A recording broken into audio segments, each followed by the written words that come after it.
I know I see you, Shannon. Okay, wonderful. Wonderful. Good evening, everybody. Good evening. Evening.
Dr. Shannon, you could let me know when it's okay to start.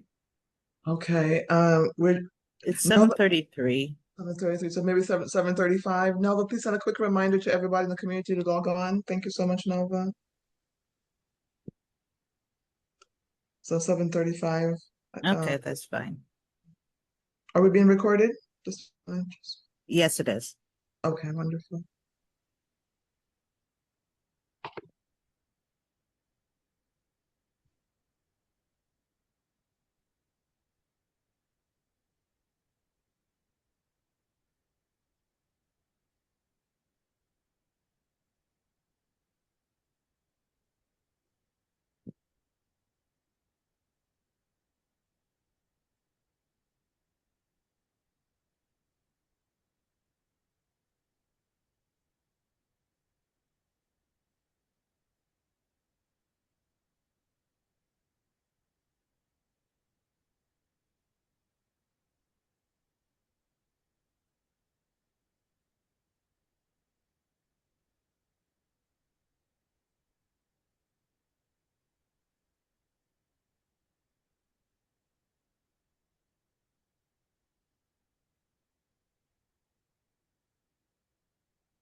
Let's give it another couple minutes. I think, people maybe run a little bit late.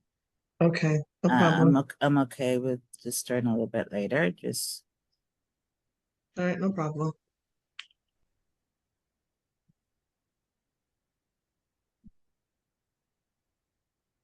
Thank you for your patience, everybody. Thank you.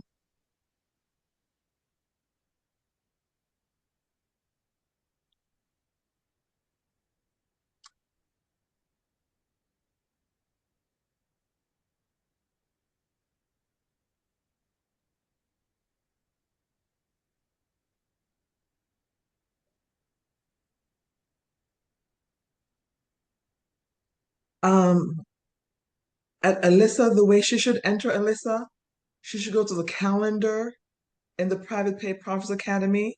Go in there, click on calendar, and then click on the link. Um, She did, but it's still we still have to wait in the waiting room until somebody lets okay. us in. Okay, hold on. Let me make All right. sure. Let me All right. see.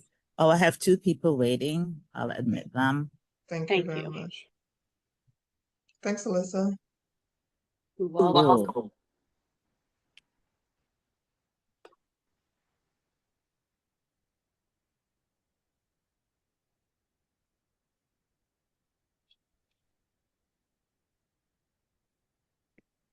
Hi, Hello. Hi, Tamara. how's everybody today? Good, I like your Good. glasses. Oh, I am always in glasses. I don't know what. I just was like, well, at least people know that it's me. I'm always in glasses. Because I cannot see without them. Okay, So that was cute. That's pretty cute. All right, so Dr. Marcia, whenever you're ready. All right. Another minute, and then we're gonna start. Okay. I'll have Scarletta. Is there a way to make it automatic so if someone enters the room when you're speaking, they could still Let me see. please can you make Nelva the administrator so she could let people in? Can you do that? Hold Yeah. on. Hold So on. when the meeting starts, you cannot edit that part. Okay, so hold on 1 second. Let's just do this. Thanks, Nelva. And I'll make her a second. I'll make her where's now. One sec. I'm gonna make her co-host so she could. Will that work, Nelva, if I make you co-host? Yes. Okay.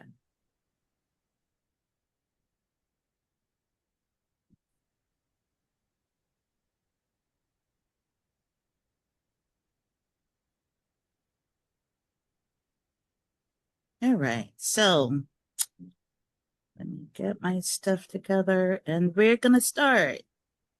Yeah. Let me just do this. It would be nice if I share my screen, right? That would be nice. Give me a sec. I'm gonna mute myself. All right. What I'm gonna do, I'm gonna mute everyone if that's okay, and then at the end I'll just open it up. That works. Okay.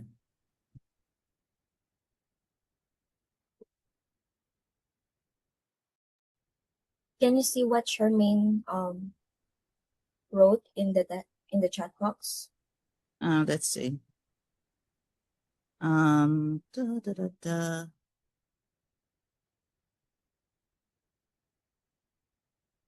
I don't. Let's see. They're confused with the Zoom. Oh, she's saying folks are confused with the Zoom link instead of school.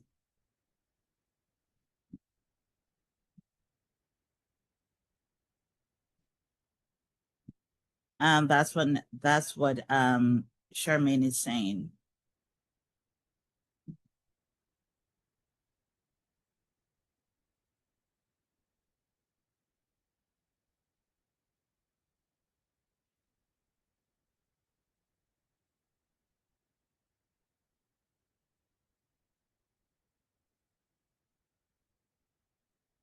All right, let's start from the beginning. So can everyone see my screen? You could just nod your head, put a thumbs up, something.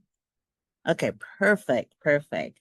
So good evening, everyone. I'm Dr. Marcia Morgan Parker, and I'm really excited to be here this evening. I mean, when Dr. Shannon invited me, I was like, oh my gosh, this is like just simply awesome. I have known Dr. Shannon for God knows, over 20 something years. And in fact, just to tell a little bit about me, I actually work at the home care agency, Simpson Solution, that also known as All Care Living Assistance Services, as a chief clinical officer. And go figures, Simpson Solution goes with Dr. Shannon, right? She started that company many years ago. and I'm the chief clinical officer there. And we go back many years. So I'm a nurse. I am an educator. I work in higher ed. I'm an author, and I'm a consultant. So as nurses, jack of all trades, right? So do a little bit of everything. And I'm not sure if everyone here is a nurse, and it doesn't matter, but we all have multiple things that we're doing at the same time. So that's where all our entrepreneurship comes in. So I'm excited to be here. And this evening, we're going to talk about building a quality improvement program. We're all home care agency owners or administrators in an agency. And that's extremely important in terms of having quality care services, right? It's not just getting patients in and providing services. We want to make sure that the services that we're providing is of the highest quality. Because if we're doing that, we're going to attract more and more patients. And, end up you being, the premier agency that everyone goes to. So we're going to talk about that. It's a 4-part series. So I'm hoping that everyone here tonight will come back, and the next series will be held next week. And then it'll be Labor Day week. So we'll have that week off so you guys can enjoy your weekend. And then we'll have the other 2 series the following 2 weeks on a Tuesday and at the same time. We'll have time at the end for Q&A. So you can hold your questions, you could type them in the chat, but we'll definitely try to answer everyone's question. So I promised to share a little bit about me. I already told you that, I Chief Clinical Officer at Simpson Solution, also known as All Care Living Assistance Services. I hold many titles: Corporate Compliance Officer, Director of Patient Services. I do consulting. I'm an instructor for Massive Healthcare Administration program. I'm a clinical instructor for nursing students, for graduates and undergraduates. So, I've been in nursing for 41 years.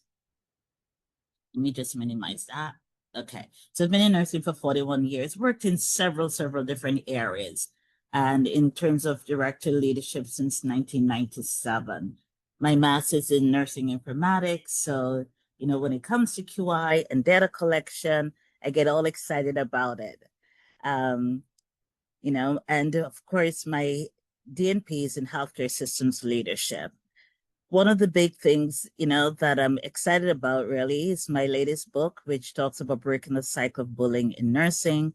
And it goes back about how nursing, the bullying that we experience, those of us who are nurses and those who have worked with people who are, you hear the whole thing about nursing eating the young.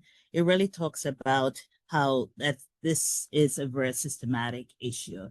And of course, there are other books, 90 Days of Healing and Restoration. I co-authored the book, How to Start a Non-Medical Home Care Business with Dr. Shannon. So let's get into what we're going to talk about today. Enough about me. Let's make it all about you, and let's talk about, what are our learning objectives. So for today, we want to make sure that at the end of the program that you're able to describe the whole purpose and authority and reporting structure for quality improvement program. Secondly, to be able to distinguish the structure, process, outcome indicators, and give examples of each. And lastly, specify, what makes an indicator. What is an indicator? Have a statement, sample size, what the different sampling methodology that you're going to use, frequency, and how often we're going to do the evaluation. So, quality improvement program literally has, 4 components, right? We want to make sure we're thinking about, when we think about it, we're thinking about the patient. We want to make sure that we're staying compliant. We're providing evidence and we're improving the system. And when we talk about protecting the patient, we want to make sure that all the patients that come to our agency, that they are safe, right? We hear a lot of things about falls. And as an agency owner, or an administrator in the agency, I'm sure that, falls is one of the big things that everyone is, my goodness, we don't want this patient fall, because of course we know that there's so much liability that comes with that, right? You're dealing with seniors, elderly who are frail. Fractured hip becomes the first part that, comes to mind. Do you want you're missing shifts, your aides are missing shifts, they're not going to work. That is not only puts us in a peculiar spot where, sorry about that, let's go back to the previous slide, where, you're losing money as an operator, but it also affects your patient care. This patient could also fall and anything could happen. I had, years ago, I had a patient who the aide did not go to work. And what happens? Patient goes outside by herself, falls. Fortunately, she did not break a hip, right? But now, and this was with an insurance company. And so now the insurance is looking for in terms of liability, and not to mention, because they're going to put the blame on someone. It's not going to be them. It has to be the agency owner who failed to have someone there. So we need to think about these things. We have to protect our patient. Another story that comes to mind is an aide goes to work, patient is not answering. She calls the coordinator, and the coordinator calls the patient doesn't answer. But guess what happened? She failed to call the family member, right? 6 hours later, she calls a family member. This daughter rushes over. Patient is found dead in the house. So you see, there are all of these things that can happen, and we want to make sure that we're protecting our patients at all time. You want to stay compliant. It doesn't matter if you are, having Medicaid patients, non-Medicaid patient. It really does not matter. If you are non-medical home care, you want to give the best care possible. If you're medical home care, and which providing hands-on care, you want to meet the requirements of your licensing body. Whether, the state license you want to make sure that you're meeting all their requirements, right? So this helps you to stay compliant. And, we have to provide evidence. Once you have data and you're doing this quality improvement program, you have tangible information that you can share with families, referral sources, all the payers, even your insurance underwriters who may be asking you for information. Only recently, I had an insurance company. They were asking a client of mine, they were asking them for, we need a copy of your policies. We need a copy of your QI program. What are you doing? So this will help us so that we can provide information to them. And last but not least, it helps to fix any issues that we have, right? We want to be proactive. We want to make sure that if there are things coming up or things taking place, that we fix them.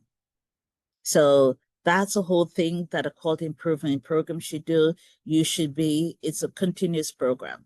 It's not a one-time thing. It's something that you should be doing on a continual basis. So when we have a quality improvement program, we have a committee. So it's not a one-man show. You have different people who are part of this committee. Typically, you'll have an administrator or an owner who chairs a program, or it could even be a clinical lead who chairs a program.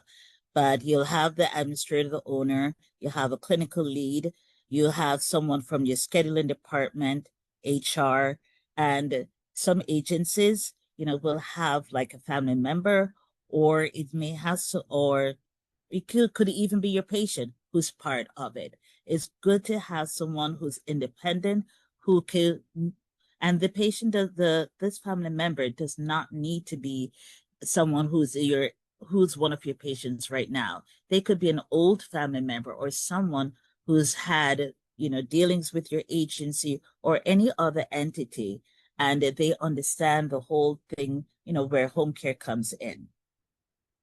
You need a clinical lead because you're talking about root cause analysis, right? You look at your schedulers. They're looking at the service delivery models that you have. What are you doing or you're not doing? And of course, HR, in terms of compliance, they're looking at personal records. All of the information that's collected, it gets reported to your committee. And then from the committee, that everything goes to your governing body. So you should not just be collecting information and having this meeting and not bringing this to someone else. The whole thing is that you have the meeting, you have all the indicators, you look at it, and then this information gets forwarded to your governing body. And now you could look at to see what are we exactly doing? What can we do better? What is it that, are we looking at the right indicators? And last but definitely not least, in terms of, what your program should answer, it helps in terms of referral, right? You could use this to help to build your referral source. So it's how with it, you have an internal paperwork, you have tracking mechanisms that you have that you're data, and that you could use to talk to all your insurance companies. You could talk to your patients, your elder care attorneys, geriatric care managers, and you could give them real data in terms of what you're doing. So we're measuring things constantly, right? We want to think when you're trying to build this program, you want to think, are we doing the right thing? What are we collecting it for? How are we doing it? Are we doing it well? Why are we doing what we're doing? Does it even matter? You should not just be collecting data just because, oh, it feels good. Okay, everyone else is doing it. As an agency, you need to think, you need to look at what is this, does this intervention achieve? What is it supposed to do? Is it appropriate, for your agency? And is it the right thing for your clients? And think about that for a second. We all collect data and we have all this information. It also helps us in terms of, how are we doing it? Are we doing it well? Is it, we look at efficiency. When you think about your aides going to work, are they going in timely? So you may be measuring things about, timeliness, of the aide going to work. Do we have enough workers to work, to cover your cases? Are we providing continuity of care, or do we have all these gaps in care that puts us at risk, right? We look at respect and caring. Look at your patients. Are they happy with the services? What are you doing? And how are we doing it? When you think about, the things that you're measuring, you need to think, is it a statistical information that you want to get, or is it an indicator? And think about it. They're gathering statistical information is totally different from an indicator. Statistics just give you, basic information. It's just data. An indicator is something that you could now use, and it helps you to develop your program. It gives you information in terms of what is being done, why you're doing it, and how you could improve the service. So you just don't want numbers at all. That's meaningless if you only have numbers.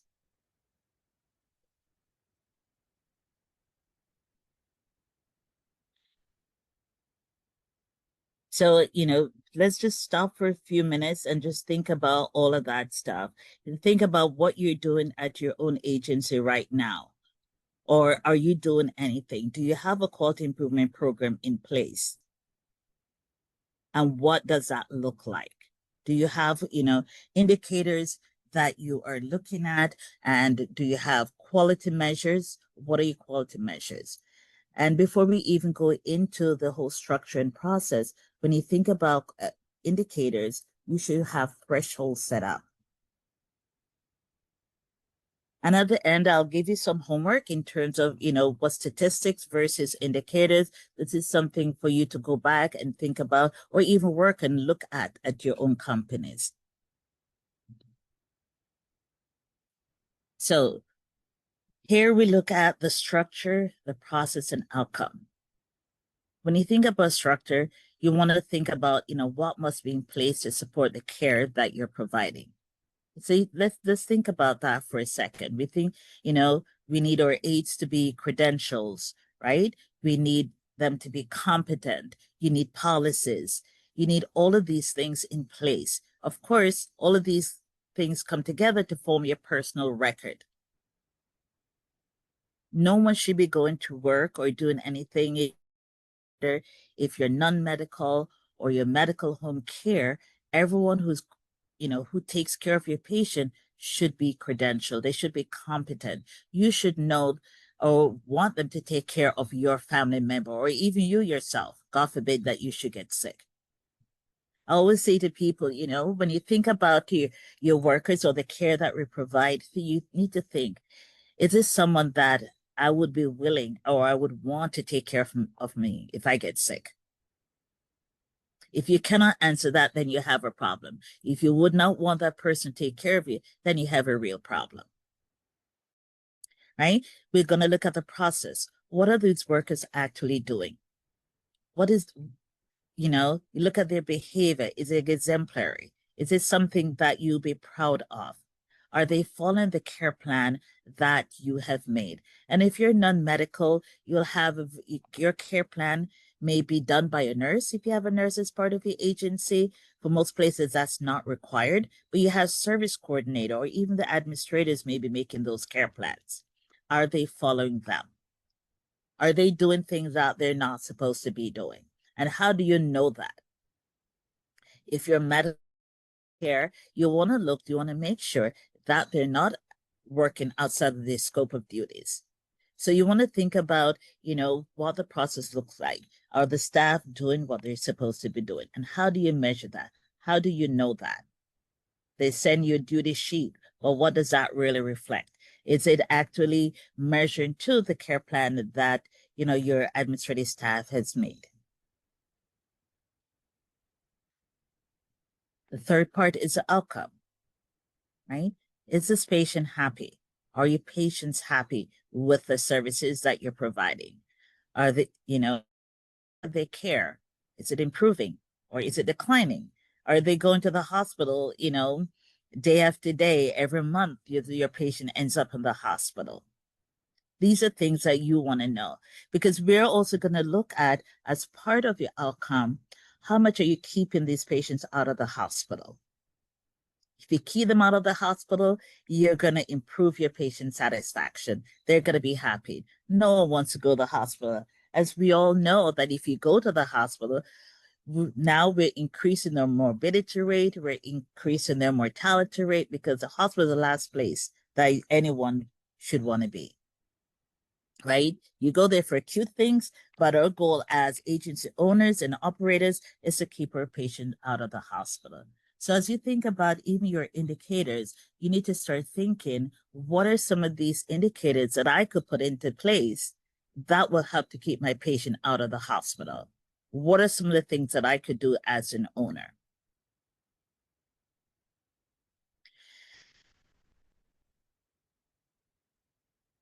So I mentioned earlier statistical information versus indicators.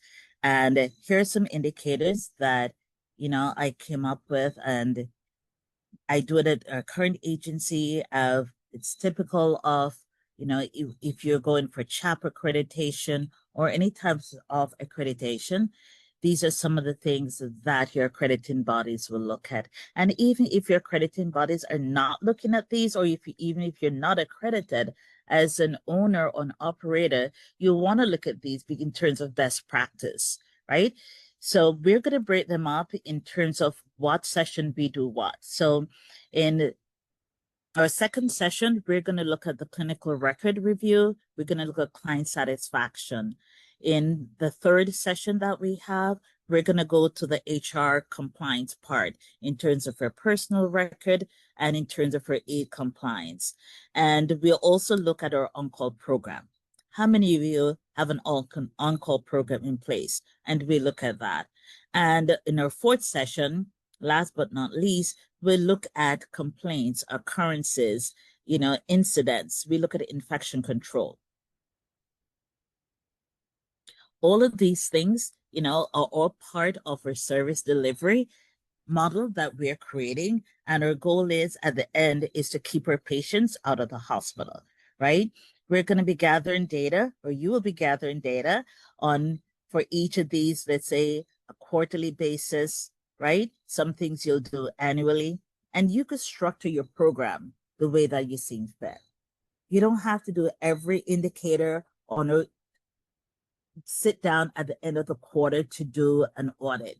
I strongly suggest that you do your audits as you go along. So either you do it based on the size of your agency, you could do weekly audits and then you aggregate the data at the end of the month, or you could do monthly audits and then you aggregate the data. At the end, you'll have a quarterly quality improvement meeting, and then you present all your findings at that meeting. But you wanted to have something that reflects that you're continuously monitoring all of these indicators that you have. And you're going to set a threshold. What compliance rate that you want to meet? What's the threshold that you're looking at? What's your benchmark?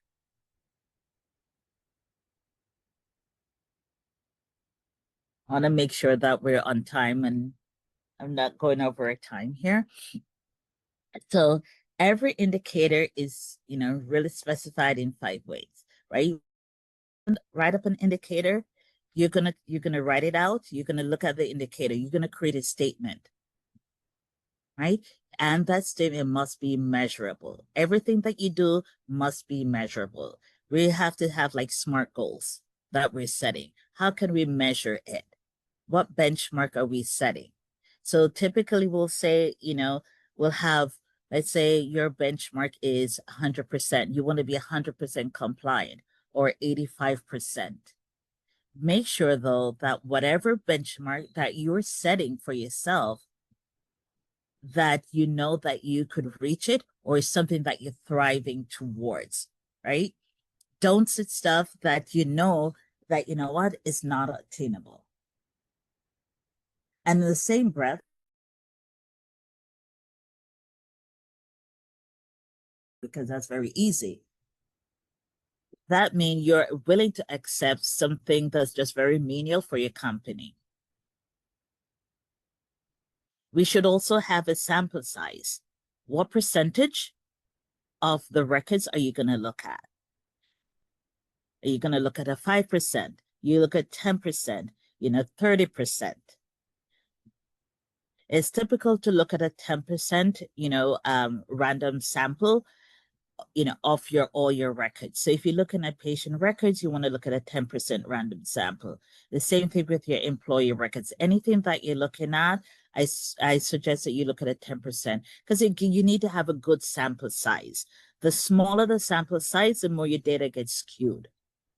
So if you think about it, if you look at only 2 records and one of the 2 record is compliant, there you only have a 50%, right? So you want to have a good sample size that give you a good sense of what's going on with your company. If you have 500 patients, you're going to look at, 50%, a 50. Is that 10%? Yeah. Let me make sure my math is correct here.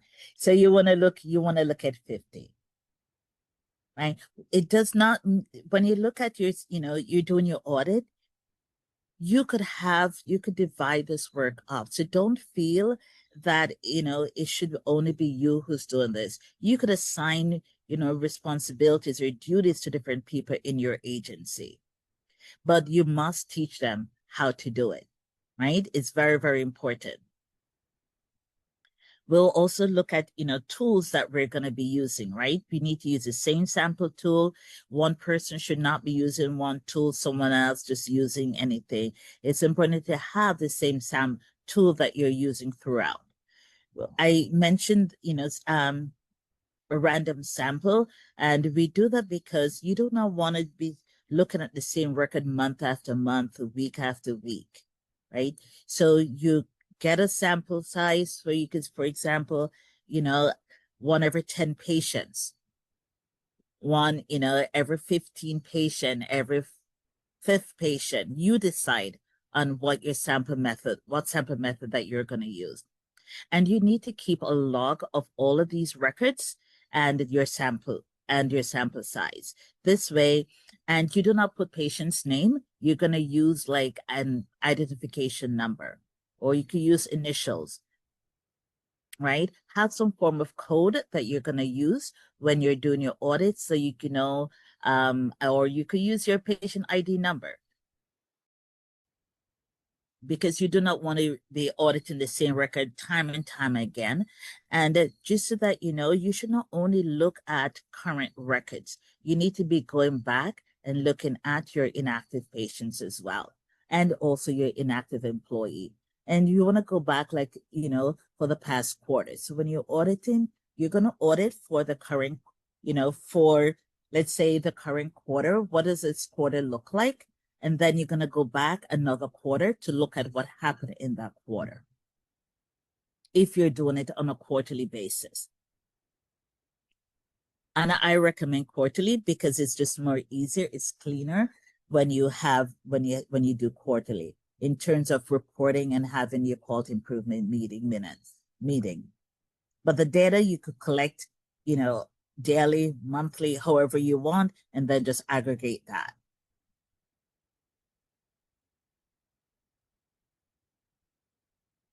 So when we collect all this information, you're going to audit monthly, quarterly, or however it seems fit, works well for your agency. You're going to take all the information, you're going to put it together, you're going to look at all the data, and then you're going to analyze it. You're going to, what is it saying to you? What does all these numbers mean to you? So if it shows that you have, let's say you were looking at your aid compliance, and you're looking at, did everyone have a physical before they go to work? Right?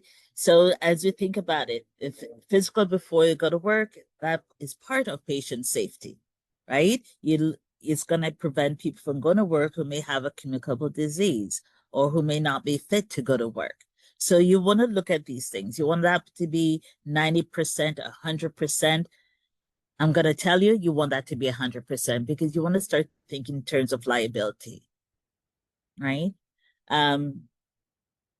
So when we collect records, and I started to talk about, personal records, we look at health screening, right? How health requirements, do they have all the things that's required? Most of us will look at, do they have a physical, a pre-employment physical, and an annual physical? Are there other credentials that you require of them? So if you're requiring them to have a certificate, do they have a certificate? Do they meet your in-service requirements? If your policy says that your aide must have 8 hours, 12 hours of in-service, whatever it is, do they have that? You're doing screening. Are you doing a background check? Does everyone have a background check before they go to work? Or do you have monitoring tools in place that will let you know that this person who's working for you, background something, while they're working for you, something happened with them? And what are you doing with that information? So those are things that you will look at in your personal records. For your clinical records, you want to look at, your assessment. Is it being done timely? If you're under, your state, if you're a medical home care agency, all states have timelines of when assessments need to be done. Your initial assessment, some places will say it needs to be done within, 72 hours, or it needs to be done before the aid starts, right? So you want to look at that. When did your assessment start? Do they have a service agreement in place? How do they know how much, you're billing them, how much they're responsible for? So your private pay patient may be paying part of out of their pocket, but they may also have co-insurance. They may have a long-term care insurance. So does your service agreement, specify how much this patient is responsible for. Are they responsible for 80% and the insurance pay 20%? Or do they have to meet a, a deductible or whatever requirements? Is there a waiting period before the insurance kick in 100%? So you want to look at that. It is very clear in terms of what they're responsible to be paying you. Your care plan. You're designing a care plan. This is what you want the aides to follow. Just remember, your aides should not be making assessment. They don't make judgment calls, regardless if you're medical or non-medical, in terms of, what needs to be done for your patient. As an administrator or agency operator or your clinical person, you're making a judgment call, right? You're deciding based on your assessment of the case what this aide needs to do. So does your care plan reflect what you've discussed with the patient? You both are in agreement. These are the things that needs to be done. Are they matching? Because remember now, your aide is going to be following that care plan that you have designed. And so as we look at, continue to look at in terms of audit, one of the things that you should be looking at is, does the care plan match? If you have to get a physician order, is that also matching? Because your nursing assessment is what would drive your doctor's orders. It will also drive the aide's care plan. So are all those things matching? And then when the aide is submitting their duty sheets, does your duty sheet, match? The aide, if they're clocking in and out, if you have an electronic visit verification process in place, automated time and attendance, and the aides are putting in their task, what does it look like? Are they punching in things into the system that you have that's not on their care plan? So those are things that you will look at in your clinical records. Incidents and complaints, all these occurrences, we're going to be looking at that. It's your patient complaining. When you look at the complaints, are you investigating every single complaint? Or even logging the complaints? Do you have a complaint log, in place? Or are we being very selective in terms of what we log as a complaint? Anytime your patient call and they're not happy with something, it's a complaint. A lot of people, they get a little squeamish. Oh my God, I don't want to have a complaint. But you know what? Complaints are good. They're really good because it helps you to grow. It helps you to improve the services that you're offering. None of us is perfect. So you should want your patients to tell you what you're not doing, because your goal is to thrive, to do better. You want them to, to keep coming back to you, to refer other people to you. So when you have a complaint process in place, you need to have time frames. When a complaint comes in, how do you investigate it? What time frame do you get back to your patients, right? In terms of what's the outcome of this investigation? Do you monitor them? Are you having the same complaints over and over and over again? Is it the same person that you're having the complaint about? Or is it the same patient who's complaining again? So you look for patterns, you're looking for trends. The same thing with incidents. And we're going to define incidents and accidents, separately, right? What's a complaint versus an incident? Your patient falling, is that an incident versus a complaint? Think about that. There's allegation of theft. What is that? Does that come under incident or does it come under complaints? I'm going to tell you that when you have someone calls and say, hey, the aide did not do this, I'm not happy, it is a complaint. Your patient fall is an incident. But, it's interestingly because a complaint could also have an incident as part of it. So if your patient called or a family member called to say, my mom fell because your aide did something, it's both an incident and a complaint. You look at adverse events, right? Sentinel events. Did your patient disappear? You cannot find them. Did they walk out of the house? Your patient who may have, dementia, did they disappear? Did the patient die at home? So those are some adverse events. Did anything, God forbid, sexual happen in the patient's home?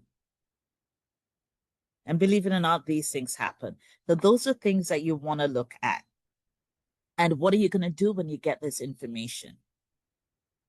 Sometimes you'll have to develop, policies. You may realize by collecting information that, oh my goodness, I don't have a policy in place for this. I really need to do something, because that's what your insurance company is. Something major happened, they're going to ask you for. If you have to go in front of the court of law, they're going to ask you for these things. They will even tie that back into your screening and hiring process of the aide. How did that worker know that they were supposed to or not supposed to do certain things?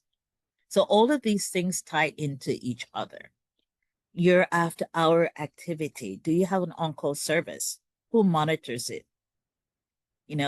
Um, how often or the time frame, sorry, in terms of which these calls are being returned to whoever is calling. Do you use an on-call service? Do you have a coordinator? What is it that you're doing?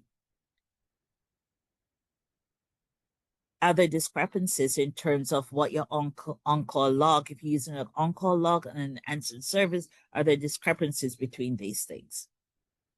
When you come on Monday morning to work, after having a long weekend, what does that look like? So it's not good enough to say, we have 10 calls. 10 calls is by itself just tell you in terms of what's, doesn't give you much information. But what are the calls about? What are these calls about? And so you need to do a really deep dive into all of these stuff. Everything that you're gathering, you need to really look and examine each of these areas, not just to collect, oh, we have 10 calls, we have 10 call out. You need to look, if you have 10 people calling out, why are they calling out? Is something going on, right? It's the same people calling out. What are the patterns? You look at your scheduling system. Are we sending people to work? Is the start of care, is it reliable? Are we filling all the cases? Or are you leaving money on the table where, you're not providing all the hours? You only have enough aid to provide half the hours that this patient need. And you should be looking to see, what, this service was ordered 20 hours. They want 20 hours, but I'm only providing 10. What happens to the 10 hours? That's money that you're leaving on the table. And then now you look at your scheduling system. Are you able to generate reports to tell you on a daily basis or a weekly basis, if you're not covering cases? Are you underutilizing, overutilizing? You're providing more hours than what you're supposed to. How many hours were left unbilled?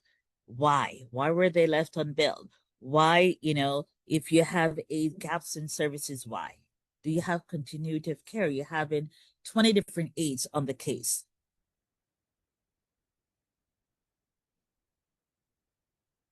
If you have an indicator and you have to develop a new form every month, it's not a good indicator, right? It's not you should be able to create a statement, decide on the indicator that you're going to use. And when I think about indicator, you need to start thinking, what are your problematic areas? What are the areas in your company that exposes you? Where are your high risk areas? And how can you improve the quality of the care that you're providing for the patients that you service? So those are things that you want to keep, in mind as you look at all of this data collection that you're going to do. So how does the program runs? Okay. We collect, we compare, we act, and we refer. That's what we do. So we're going to collect all the data. So whether you're owner, you're administrator, you're going to collect all these data, you're going to look at it, or you assign things to people to do. Then you're going to you're going to compare, you're going to analyze it. And you want to look at, what are your peers out there doing? What are they doing? What are they doing? You have other agencies that you network with, talk to them. Unfortunately, sometimes in home care, we don't always share information, right? But you want to, if you belong to an association, what is the standard? You know, are you going to these meetings? Do you know what's a standard? How can you compare it? How can you come up with a threshold that, you know, that's a standardized threshold? Or and also you want to compare to the quarter or the period before that. So when you're comparing it to, let's say, last month, last year, it kind of shows you, are you getting better? Are you getting worse? And if you're getting worse, what's causing it? If you're getting better, then you need to see, okay, what did I do that made it better? And then you need to continue to do that. If you're falling below your threshold level, you may have to develop a corrective action plan. You know, look at it. Is it a systematic process? Is something that's in place? Is your system failing you? Do you have policies? Do you have procedures in place? Or is it an individual? Is it based on a particular person? And if it's a systematic issue, you're going to act from a systematic perspective, right? If it's an individual, what are you going to do with that person? You're going to re-educate them, you know, retrain them. And then what are you going to do after that if they continue to make the same mistakes over and over and over again? So you're going to act on the findings that you have. And you develop this corrective action. You may have to, you know, show that for if you're with the state that, you know what, this is what I did. Right? If you're some states that, you know, when you're licensed, they will come in, they'll look at your patients, they look at your quality improvement program.